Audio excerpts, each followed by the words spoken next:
Au sommaire de 13h15, une histoire incroyable. Certains diront qu'elle n'a pu exister tellement les faits paraissent insensés.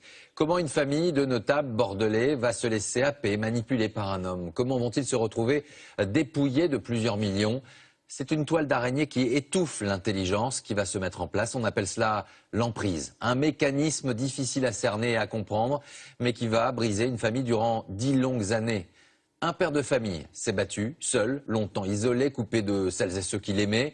Nous allons remonter le temps, reconstituer le puzzle de cette affaire avec celles et ceux qui l'ont vécu, jusqu'au procès de celui que la justice a finalement retrouvé. Document signé Pauline Dordilly, Alexis Jacquet et Mathieu Parmentier. Coupé du monde et plongé dans la paranoïa.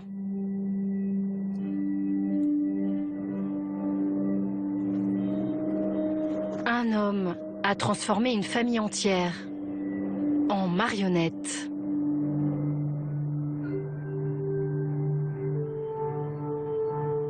Il m'a pris toute cette insouciance, toutes ces années, les années folles, les années d'amusement quoi. Il a cloisonné, c'est-à-dire que moi à un moment donné je suis arrivé à un stade où je me suis considéré comme un orphelin. J'ai compris comment on a pu réussir à m'entraîner dans cet enfer. On n'est plus dans l'emprise, on est dans l'asservissement, on est dans l'esclavagisme. C'est un personnage lisse, transparent, sans aucun charisme. Mais c'est un être malfaisant, bien sûr.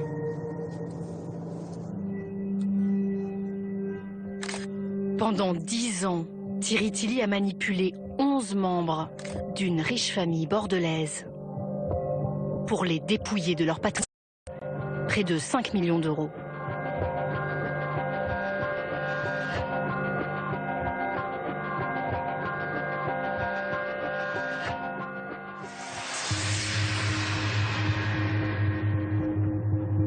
Christine de Védrine est sortie de l'emprise en 2009. Ce matin, elle revient à Montflanquin dans le Lot-et-Garonne, le berceau de la famille depuis 400 ans. C'est là qu'ils avaient leur château. Mais aujourd'hui, Christine ne peut plus s'en approcher. Vous pouvez peut-être passer par là. Sa famille l'a vendu et a reversé l'argent au gourou. Voilà la maison.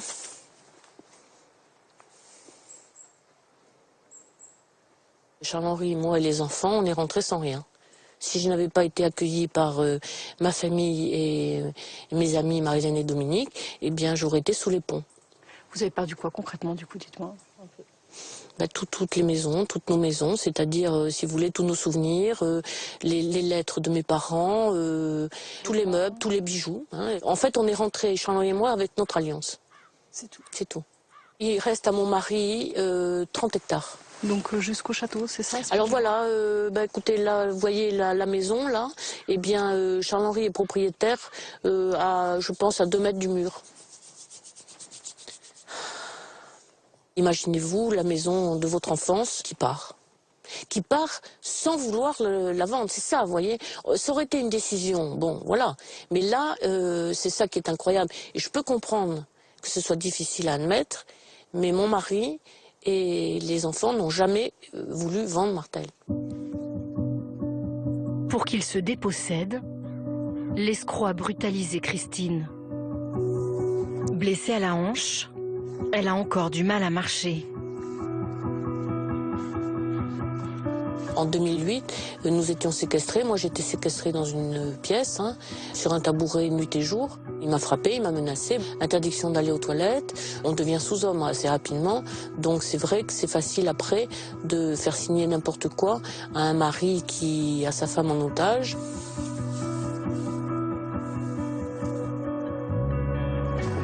Derrière le château, ces terres qui appartenaient à la famille.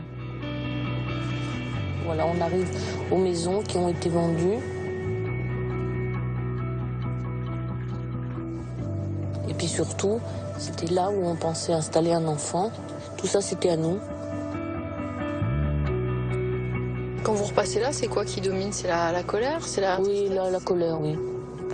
La tristesse puis la colère, parce que bon, quand quelqu'un est à terre, on ne va pas lui mettre la tête sous l'eau en plus. Le château vendu, c'est toute une page de la vie des enfants et du mari de Christine qui se tourne. Une maison de famille avec les joies du quotidien.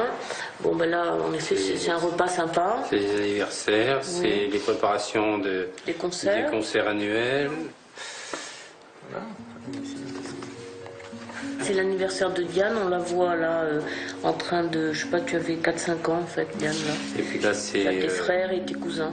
Là c'est nos vaches dans le pré, avec un pré qui était nickel.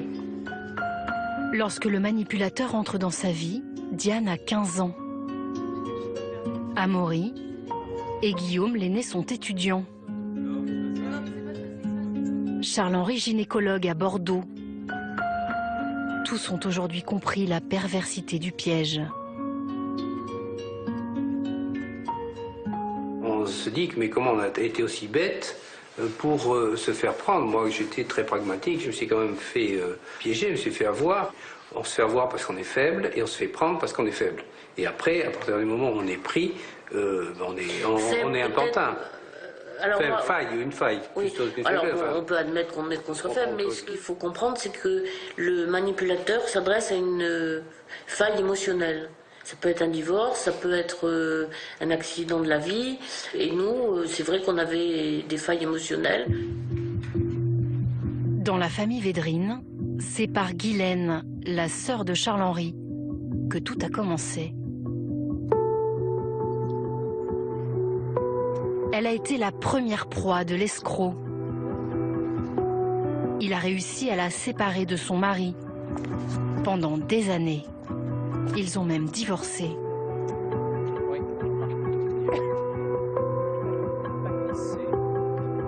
Le manipulateur l'a enfermée dans une paranoïa dont il reste des traces. C'est évident qu'on est fragilisé à vie. Ça se manifeste comment, concrètement? Par des peurs, par des angoisses, par des cauchemars, par la méfiance de l'autre. Un jour, ce sera un monsieur qui passe avec un manteau noir, parce que ça me rappellera le passage de ces 8 années. Et, une autre fois, ce sera un monsieur avec son portable, parce qu'il nous a fait peur avec ça. Donc la peur, c'est pas... Elle ne vous prévient pas quand elle arrive.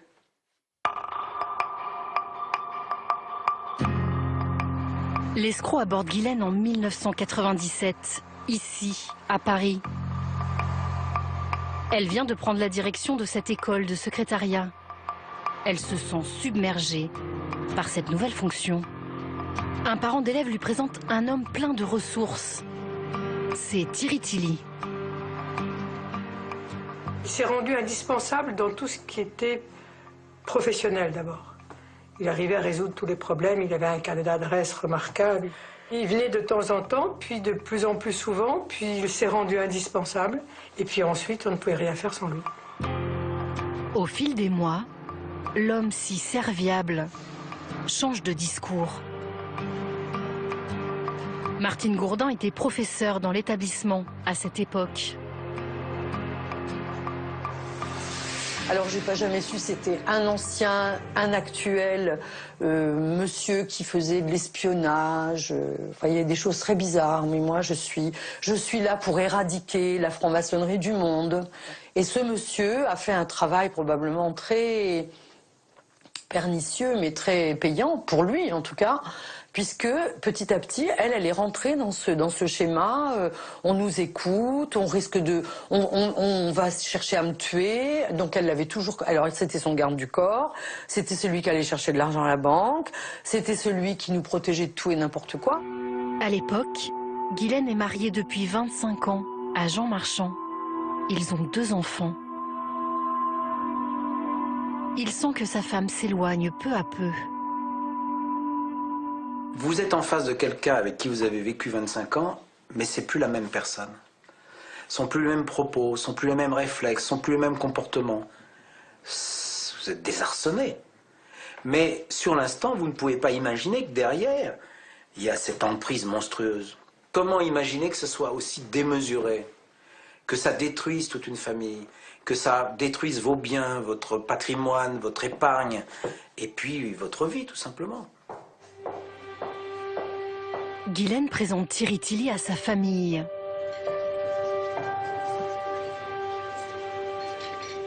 À l'époque, ils sont vulnérables. Les histoires de succession ont engendré des rivalités et des tensions. Tous tombent sous le charme de l'escroc. La grand-mère de 80 ans, ses 3 enfants, Guylaine, mais aussi Philippe, l'aîné cadre, et Charles-Henri, Christine, son épouse, et leurs enfants. Seul Jean Marchand est sceptique. D'emblée, ce personnage m'avait déplu. Je n'avais senti aucun atome crochu, au contraire. Thierry Tilly parvient à le diaboliser. Il est exclu du clan.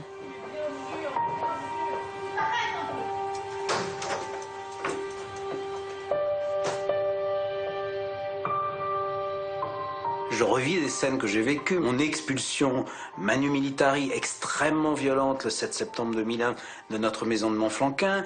Je revis toute la solitude que j'ai pu avoir après, tous les procès qui m'ont été faits. Parfois, cela me réveille la nuit. Tilly les faisait vivre dans la terreur. J'avais mandaté des tueurs à gages, c'est comme ça qu'il le disait, que je payais pour les tuer. C'était pas simplement pour les empêcher de sortir, c'était pour les tuer. Donc s'ils sortaient en dehors de ces instructions, ils étaient menacés de mort. Jean Marchand ne verra pas sa femme ni ses enfants pendant 9 ans.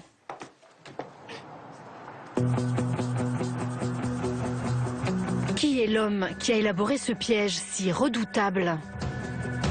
Thierry Tilly se présente comme un entrepreneur aux multiples succès. En réalité, ces sociétés ont fait faillite et il est connu de la justice pour abus de biens sociaux. Il persuade les Védrines qu'un complot se trame contre eux. Il est agent secret, envoyé pour les protéger. Voici les mails qu'il leur a envoyés toutes ces années. Christine, le danger est réel et sérieux. Il faudra éviter les contacts physiques, tout faire par écrit et téléphone. C'est important. Charles-Henri, vous pouvez faire un mandat cash urgent. Le montant serait de 1 600 $. Projet de placement concernant Christine. Durée de l'opération 11 années. Intérêt annuel 11%. De l'argent en échange de sa protection. Daniel Picotin est l'avocat d'une partie de la famille Védrine. Ce spécialiste de l'emprise mentale suit le dossier depuis 10 ans. Comme beaucoup d'escrocs manipulateurs, d'abord il a un immense sens de la psychologie. Je crois même qu'il va jusqu'à scanner les personnes, si vous voulez. Il vous voit, il arrive en discutant avec vous à connaître vos forces et vos faiblesses. Et il fait du cousu humain.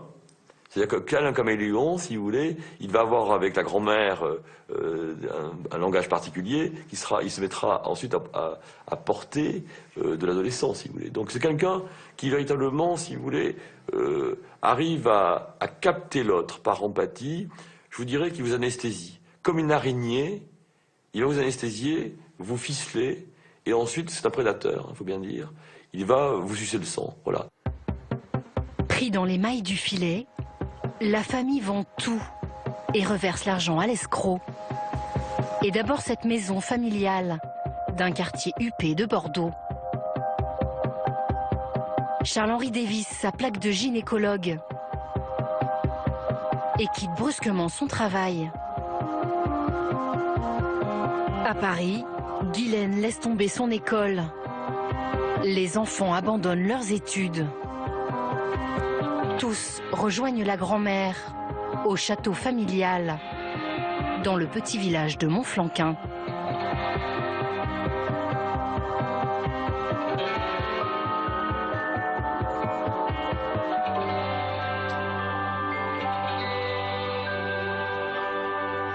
Christine de Védrine y a vécu en vase clos pendant 2 ans, comme dans une secte. Les gens sont inquiétés quand même, mais ils ne savaient pas quoi faire. Alors ils disaient, bah, tiens, nous allons venir vous voir. Et comme c'était sur le répondeur, eh bien Tilly organisait ce qu'on appelle les journées volets clos. C'est-à-dire que pour nous protéger, soi-disant, ils nous faisaient fermer les volets et on pouvait vivre comme ça 2-3 jours. Opération volet clos.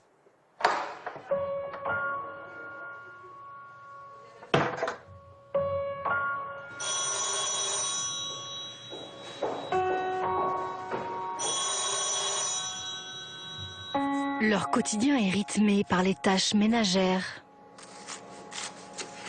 et par les comptes rendus que chacun fait au gourou.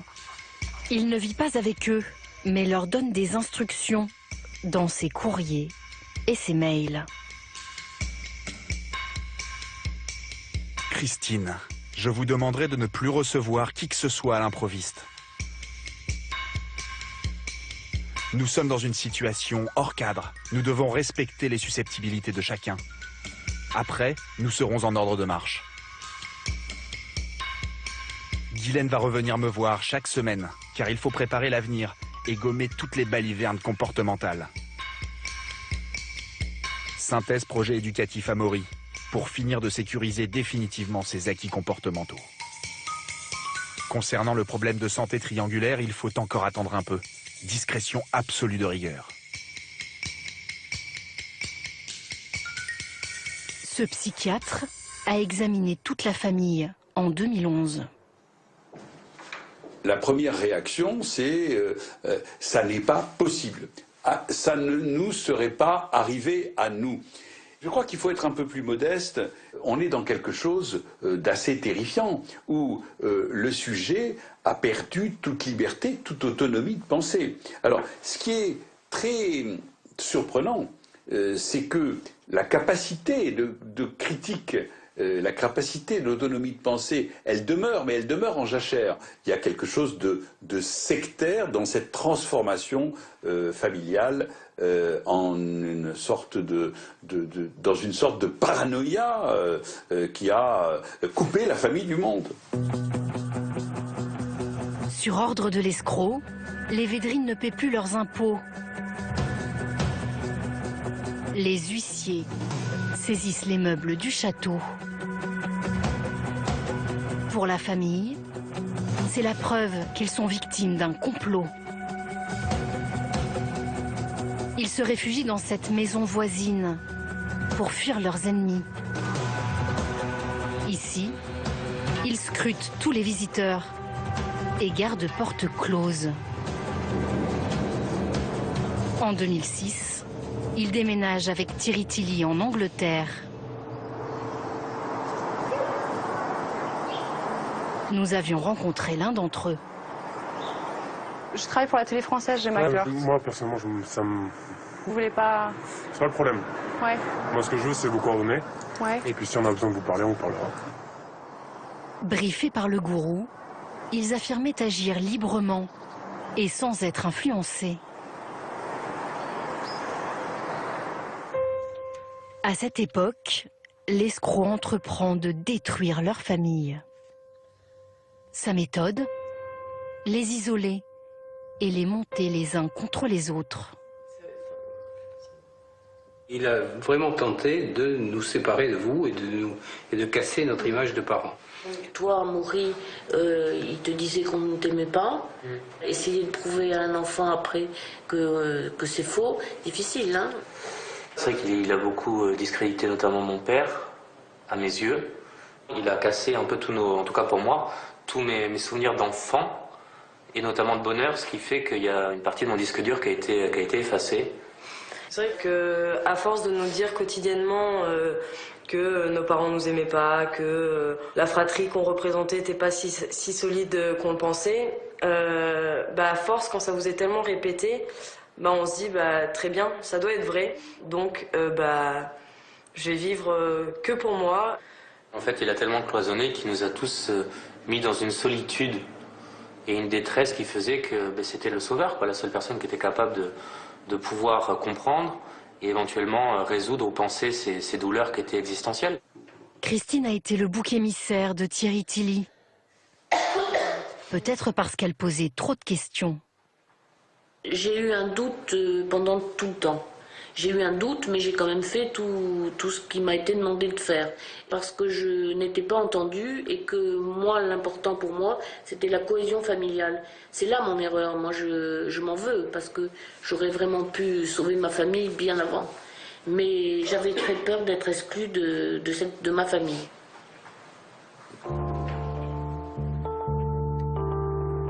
Christine a peur de connaître le même sort que Jean Marchand, resté seul à l'extérieur. Toutes ses tentatives pour revoir sa femme et ses enfants ont échoué. Pendant 10 ans, il a livré un combat solitaire, répétant à longueur d'interviews l'urgence de sauver sa famille. Savoir qu'ils sont là, reclus et en train de se faire lessiver financièrement, c'est... J'ai rien connu de pire encore. Je me suis retrouvé le 7 septembre au soir, devant la gare d'Agen, complètement hébété et anéanti. L'espoir reste, l'espoir subsiste. Les enfants, on ne peut pas les oublier, on ne peut pas tirer un trait sur ces enfants. Mais quand la police les interroge, les reclus se disent libres. Ils sont majeurs, nul ne peut interférer. Jean Marchand est impuissant.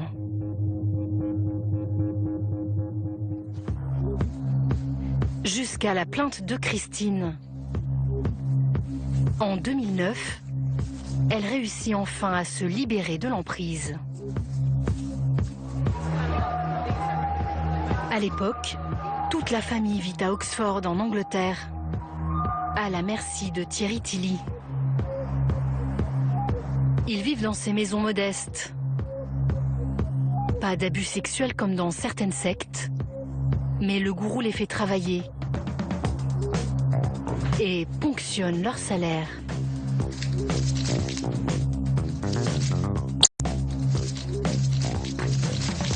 Diane vit alors avec sa grand-mère.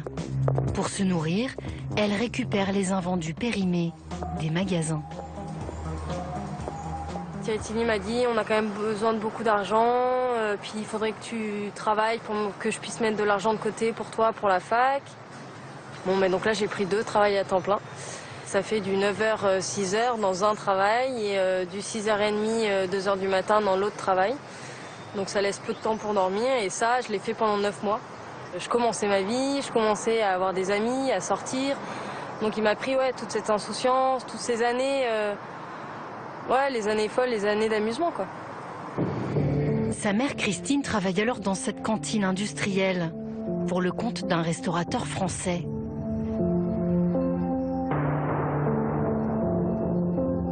Elle se confie peu à peu à son employeur. Le baron Pouget de Saint-Victor tente de percer le mystère. Dès le début, je me suis demandé pourquoi une femme de cette classe, si vous voulez,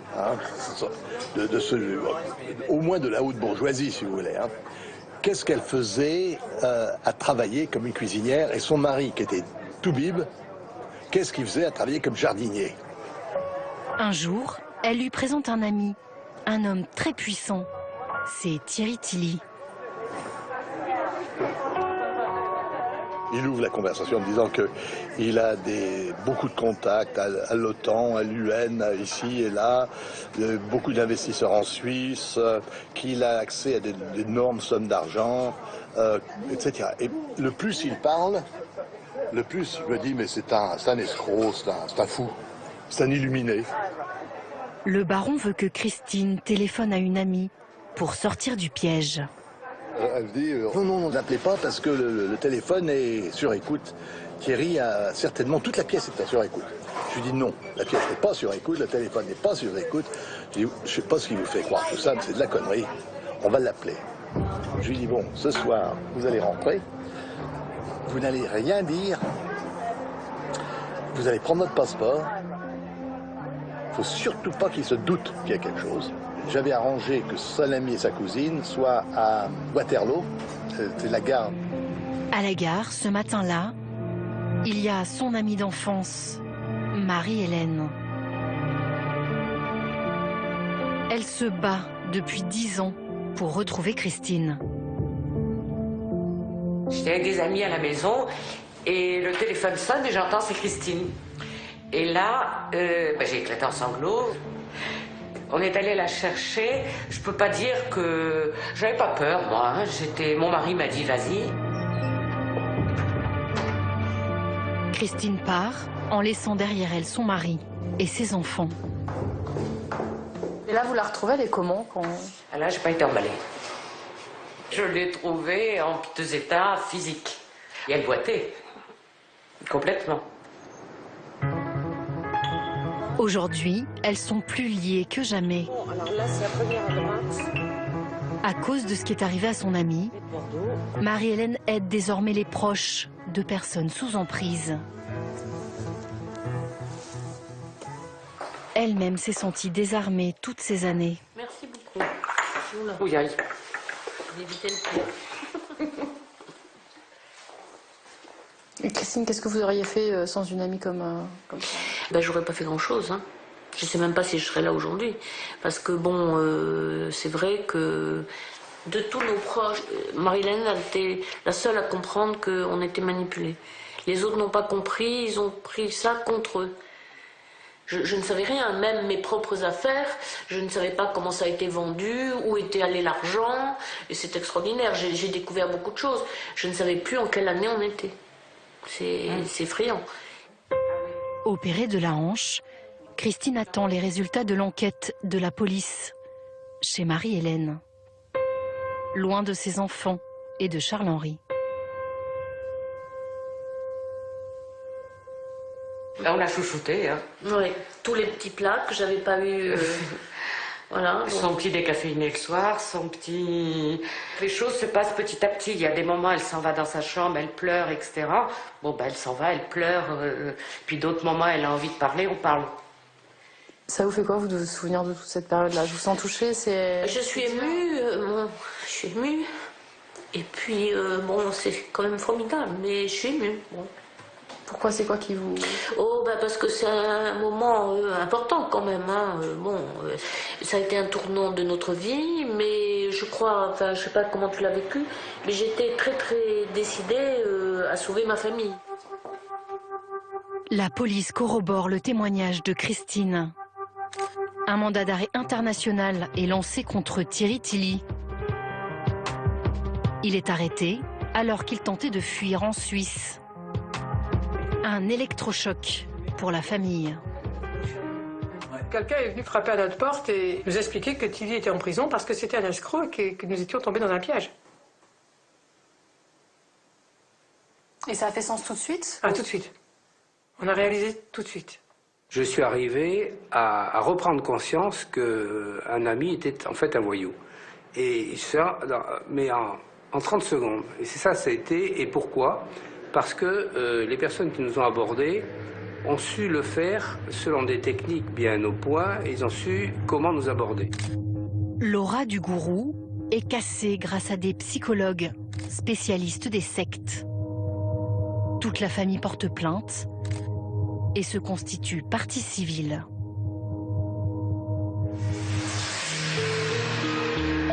Le procès s'ouvre en 2012. Les médias sont là. Intrigués par ces notables bordelais que les experts ont décrits comme normaux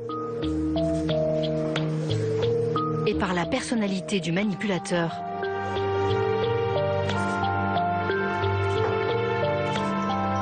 Thierry Tilly est jugé pour abus de faiblesse de personnes en état de suggestion psychologique. Son complice, Jacques Gonzalez, est accusé de s'être enrichi.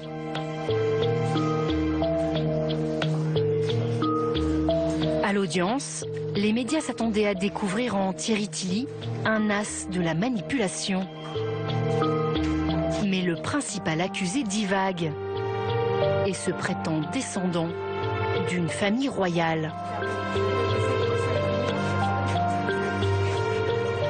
Soyons clairs, cet après-midi, on le découvre, nous, et on se dit, mais effectivement, ça part dans tous les sens, c'est des choses assez invraisemblables, et vous nous dites qu'il était déjà comme ça, et c'est là qu'on se pose toujours la question de l'emprise, parce que c'est tellement énorme. Imaginez-nous enfermés, sans aucun contact extérieur, sans personne qui va nous dire, attends, il raconte des fadaises, comme on peut vous le dire aujourd'hui. Aujourd'hui, on peut le dire, pourquoi? Parce qu'on est dans la vraie vie. Là, il a réussi à nous parler comme ça, et après un long travail de persuasion. Guillemette et François sont les enfants de Guylaine et Jean Marchand. Au procès, ils réalisent l'ampleur des mensonges qui les ont intoxiqués si longtemps. Le plus difficile en fait pour quelqu'un dans la manipulation, c'est de vous mettre sur des rails.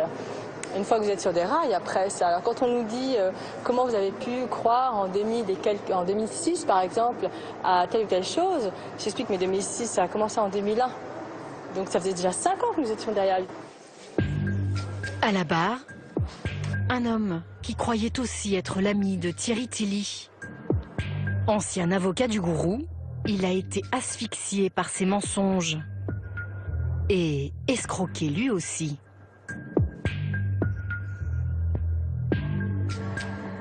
Ça a gâché un peu une partie de mon existence. Il a fallu que je vende ma maison et tout. Enfin, ça a été quand même une période difficile dans ma vie. Je ne sais pas s'il surveillait nos faits et gestes, mais il était capable de vous dire ce que vous aviez fait la veille, qui vous avez rencontré. Ça donnait de la crédibilité à son discours.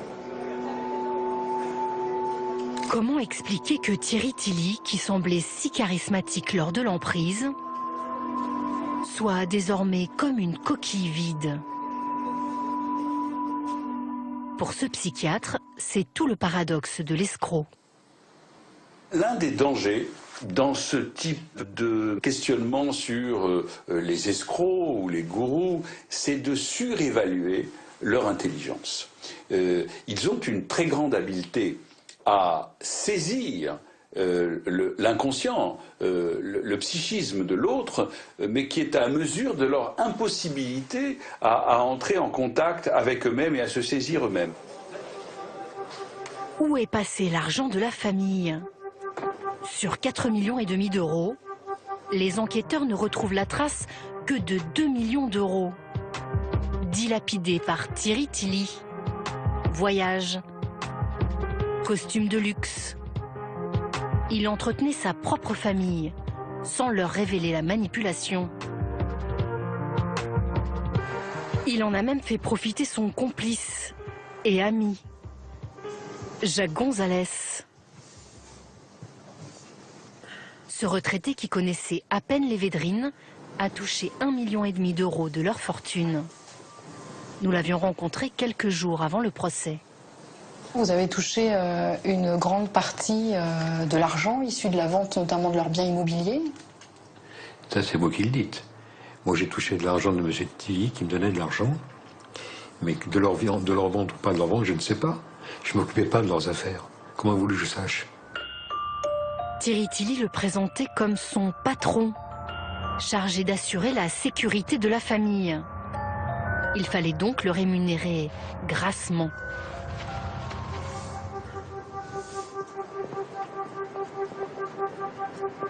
Le tribunal l'a condamné à 4 ans de prison ferme pour complicité.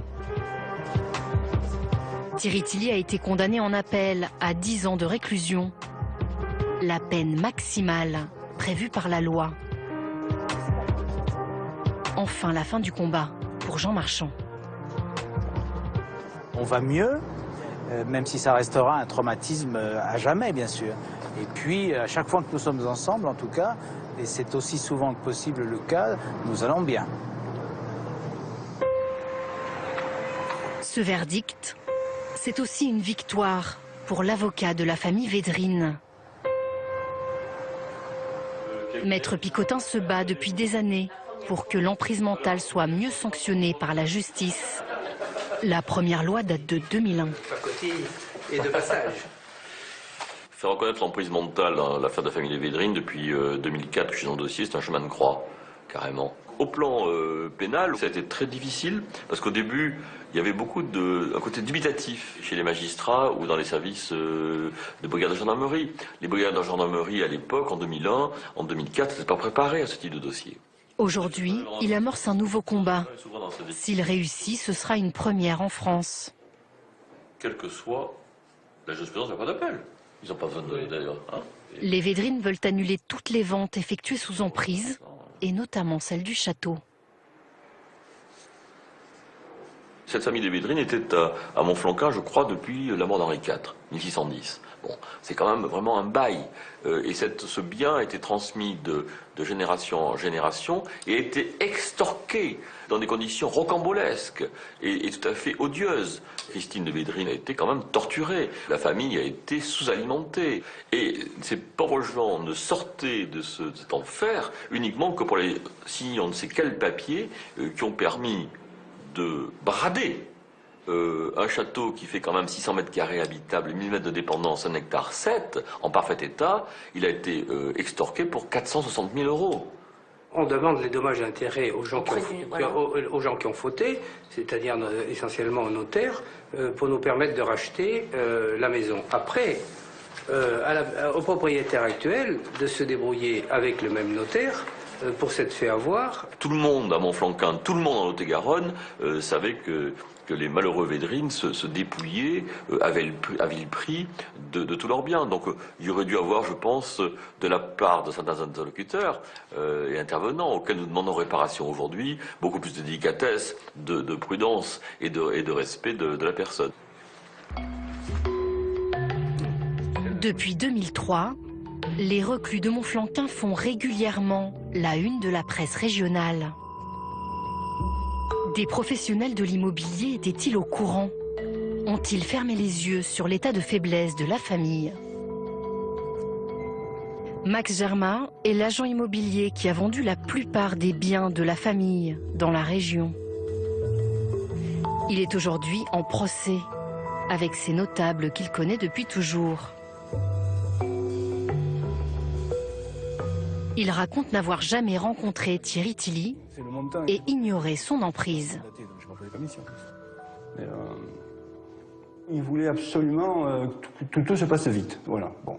Sachant qu'ils avaient été saisis aussi auparavant par le fisc, je me disais, bon, ils ont besoin d'argent, est-ce qu'ils ont placé leur argent, ils n'ont pas fait un bon placement? Moi je pensais ça, qu'ils n'avaient pas fait de bon placement financier.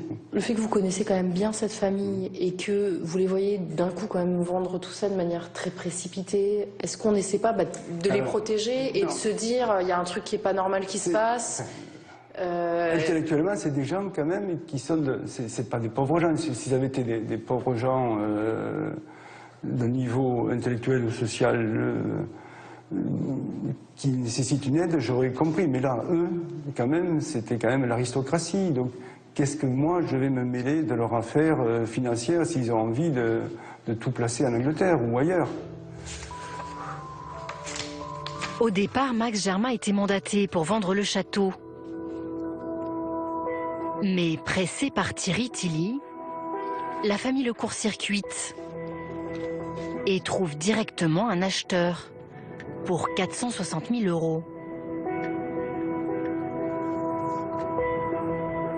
Quelques mois plus tard, une famille le rachète pour 540 000 euros.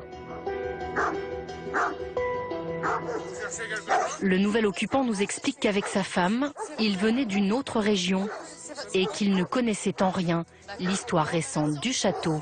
Bonne journée à vous. Au revoir.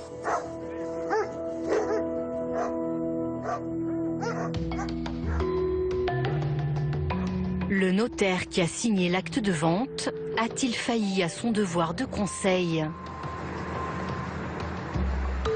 Il a été attaqué par la famille. Son étude perquisitionnée en 2011. Il n'a pas souhaité s'exprimer.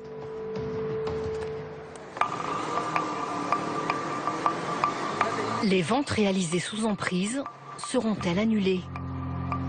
Et dans ce cas, qui devra restituer l'argent? La justice rendra sa décision prochainement. À l'âge où la plupart partent en retraite, Charles-Henri a repris son travail de gynécologue. Christine a décrypté la toile d'araignée dans cet ouvrage. Diane et Amaury ont repris des études et trouvé du travail. Tous ont été suivis par des psychologues pour reprendre confiance après l'emprise. Guylaine et Jean Marchand se sont remariés et ont écrit un livre sur leurs années séparées. Ils profitent de chaque instant auprès de leurs petits-enfants. Thierry Tilly pourra demander à être libéré dans 3 ans. Tous espèrent qu'il ne tissera pas alors un autre piège autour d'une autre famille.